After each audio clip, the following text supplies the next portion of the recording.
saya diminta Presiden untuk menyampaikan agar kabar yang saya sampaikan kepada Presiden atau laporan yang kami sampaikan kepada Presiden bisa di-share sedikit karena kabarnya baik. Ibu Bapak sekalian, kita 2 minggu yang lalu disuguhi dengan drama kemungkinan Amerika bisa default karena tidak ada kesepakatan mengenai APBN-nya. Kita lihat banyak drama negara APBN tidak disepakati menyebabkan pemerintah menjadi berubah. Dari mulai Perancis, Perdana Menteri harus resign 2 kali. Inggris yang terjadi perubahan pemerintahan, di Jerman hari ini tekanan sangat tidak mudah karena faktor APBN. Oleh karena itu Bapak Presiden menyampaikan kepada saya untuk disampaikan di forum yang baik mengawali tahun 2025. Beliau untuk pertama kali seorang presiden datang ke Kementerian Keuangan mau lihat tutup buku APBN-nya. Mungkin beliau juga ingin lihat berapa uang akhirnya yang ada di sana gitu. Namun kunjungan beliau itu luar biasa karena itu adalah kunjungan kerja, bukan kunjungan seremonial. Sehingga kami bekerja seperti biasa menutup tahun anggaran dan kemudian beliau hadir bahkan berinteraksi secara langsung dengan kami semua, dengan seluruh pejabat dan memberikan arahan. Tentunya karena itu adalah sekitar jam 4 sore hingga maghrib, kami menyampaikan kepada Bapak Presiden situasi pelaksanaan APBN. Saya diminta Presiden untuk menyampaikan agar kabar yang saya sampaikan kepada Presiden atau laporan yang kami sampaikan kepada Presiden bisa di-share sedikit karena kabarnya baik. APBN alhamdulillah 2024 kita tutup dengan jauh lebih baik dari apa yang kami laporkan pada semester 1 di DPR dan di Kabinet. Penerimaan negara yang tadi saya sampaikan di semester 1 mengalami tekanan dan kontraksi luar biasa, di semester 2 sudah mulai pulih dan pada akhir tahun bahkan masih tumbuh meskipun tidak tinggi tapi cukup decent untuk situasi yang begitu tidak mudah. Oleh karena itu belanja tumbuh tinggi di kementerian lembaga, bahkan tumbuhnya double digit dan keseluruhan tumbuhnya melebihi dari 6%. Saya belum bisa menyampaikan karena harusnya press conference nanti di Kementerian Keuangan. Namun karena diinstruksikan Presiden jadi harus sedikit di-spill pada pagi hari ini. Saya mulai harus memilih mana yang harus saya spill dan saya harus tunggu untuk press conference kami nantinya. Namun saya sampaikan defisit APBN 2024 mendekati undang-undang APBN awal. Ini adalah hasil yang luar biasa. Lebih kecil, jauh lebih kecil dari laporan semester yang waktu itu diprediksikan 2,7. Jauh lebih kecil. Artinya APBN kita tutup dengan relatif sehat, aman, dan itu menjadi bekal yang kuat untuk memasuki 2025. Kami memahami bahwa mengelola ekonomi bukan tanggung jawab satu institusi apalagi satu orang.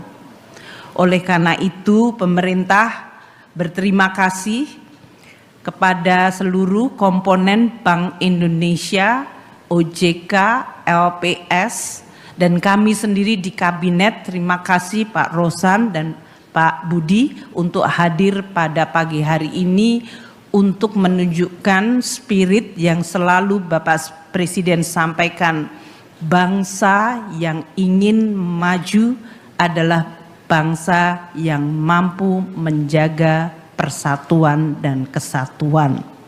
Tidak ada bangsa maju kalau konflik terjadi terus-menerus, baik di level elit maupun di level akar rumput.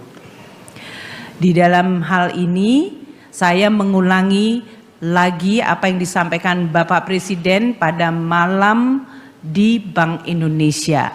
Sinergi adalah keharusan. Sinergi bagi kita semua, pemerintah dan juga seluruh komponen kementerian, lembaga dan lembaga-lembaga terutama di bidang jasa keuangan.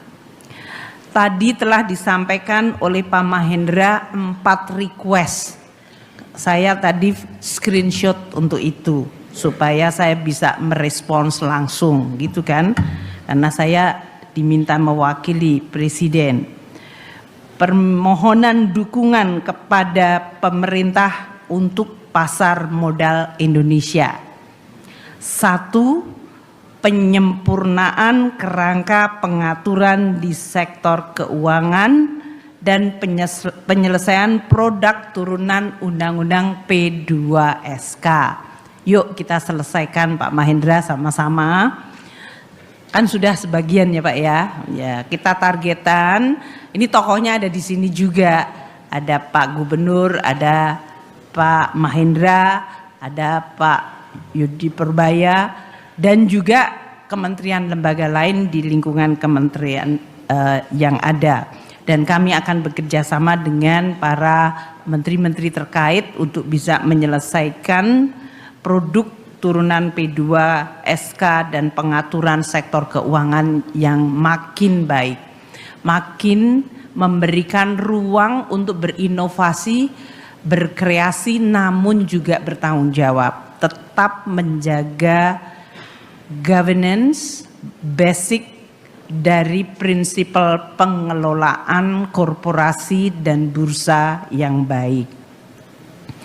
Kemudian yang kedua, implementasi pajak karbon dan regulasi batas atas emisi sektoral untuk mendorong pengembangan bursa karbon. Kami akan berkomunikasi dengan kementerian terkait. Kalau hari-hari ini kalau ngomong pajak ada yang sering sudah nyelomotin saya sering banget. Jadi kami akan terus berkoordinasi dengan para menteri terkait dan lembaga terkait, terutama dengan Kementerian Perdagangan, karena tadinya juga dalam hal ini kita terus akan memperkuat, termasuk berbagai instansi seperti Kementerian ESDM dan bahkan transportasi. Yang ketiga yang diminta oleh Pak Mahendra atas nama seluruh pelaku pasar modal Indonesia yaitu dukungan paket kebijakan insentif dan stimulus termasuk kebijakan perpajakan untuk pengembangan sektor prioritas. Kemarin Bapak Presiden telah mengumumkan waktu berada di Kementerian Keuangan bahwa untuk pelaksanaan Undang-Undang HPP PPN 11% atau dalam hal ini penghitungan pembebanan PPN tidak berubah. Jadi itu adalah sebetulnya implisit karena di dalam Undang-Undang APBN tadinya sudah diamanatkan, itu implisit mengurangi beban yang nyata bagi masyarakat. Namun di sisi lain pemerintah dalam hal ini Presiden telah meminta kita mengumumkan paket stimulus. Sebetulnya tadinya sebagai bentuk untuk mengurangi dampak dari penerapan Undang-Undang HPP tersebut, yaitu kenaikan PPN 11 ke 12. Meskipun PPN-nya tidak jadi naik dan hanya naik untuk very selected item, paket stimulusnya tidak ditarik Pak Mahendra. Jadi dalam hal ini kami tetap memberikan tadi stimulus. Kalau tadi dia permintaannya adalah sektor, yang jelas di sini sektor properti, perumahan, kita berikan untuk pajak penjualannya untuk sampai dengan 2 miliar 100%, dan untuk 5 miliar harga rumah 2 miliar pertama ditanggung pemerintah, dan untuk semester kedua sliding menjadi 50%. Sektor otomotif kita telah sampaikan insentif untuk PPN-nya juga, dan termasuk untuk kendaraan hybrid, kendaraan listrik dan kendaraan hybrid. Untuk UMKM, kalau UMKM omsetnya di bawah 500 juta per tahun tidak membayar PPh, dan sampai dengan 4,8 miliar PPh final 0,5%. Kami juga memberikan dukungan untuk masyarakat banyak, diskon listrik 50% untuk pelanggan di bawah 2.200 VA. Itu artinya sudah hampir 94% seluruh pelanggan di Republik Indonesia mendapatkan diskon. Termasuk untuk para pekerja, untuk gaji 10 juta pertama dibayar pemerintah pajaknya dalam jangka tertentu. Itu semuanya tujuannya agar masyarakat, para pekerja, kelompok miskin yang diberikan bantuan beras 10 kilo per bulan, 16 juta kelompok keluarga itu mendapatkan tadi stimulus, sementara untuk properti dan juga sektor otomotif dan UMKM juga diberikan dukungan. Kami masih memberikan dukungan untuk industri padat karya, yaitu mereka yang akan melakukan revitalisasi modalnya akan diberikan pinjaman dengan bunga subsidi bunga 5%. Tentu kita semua berharap spirit yang positif terus kita jaga, karena sangat mudah spirit yang positif, sinergi dan terus saling mendukung sangat mudah menguap apabila dunia dan terutama jagat maya diisi oleh hal-hal yang sifatnya toksik. Jadi aku mohon supaya kita semuanya terus menjaga di awal tahun kebersihan berpikir, kebersihan hati, dan keinginan untuk terus bekerja sama. Untuk kemudian menjaga Indonesia, merawat Indonesia, membangun Indonesia, melindungi Indonesia dari berbagai kemungkinan guncangan. Karena seperti tadi disampaikan, tahun 2025 kita masih akan dihadapkan terus-menerus ketidakpastian geopolitik yang akan terus terjadi, yang berimbas kepada ekonomi. Kita juga sudah melihat banyak negara, terutama bahkan yang disebut G7. G7 itu adalah negara terkaya yang open, yang menjadi satu grup powerful. Hampir semua G7 sekarang menghadapi situasi politik dan ekonominya tidak baik. Jadi ini pasti memberikan imbas kepada seluruh dunia. Permintaan Pak Mahendra terakhir, dukungan kementerian, lembaga dan seluruh pemangku kepentingan dalam program pendalaman pasar. Ini juga kami lakukan. Kami terus terbuka untuk ide-ide yang lain. Masyarakat tadi disampaikan oleh Pak Mahendra, jumlah yang sudah berpartisipasi di pasar saham atau bursa efek itu masih relatif kecil. Maka edukasi dan terus literasi terus ditingkatkan. Namun kita, mungkin Pak Mahendra, saya terus harus berinovasi mendorong instrumen-instrumen yang jauh lebih affordable untuk masyarakat kecil bisa berpartisipasi. Kami di Surat Berharga Negara sudah membuat pecahan yang sangat kecil, sehingga sekarang di dalam basis investor SBN itu kita banyak menemukan pelajar dan mahasiswa sudah memulai beli surat berharga negara. Itu positif untuk kita semuanya. Saya berharap demikian juga dengan saham. Dulu waktu saya dan Pak Mahendra, Pak Peri masih remaja, kami masih mahasiswa, kita mulai diajari mengenai Bursa Efek Indonesia, paham mengenai jual beli saham. Sekarang seharusnya ini sudah mulai diajarkan bukan di tingkat mahasiswa lagi, tapi bahkan di tingkat sekolah dasar.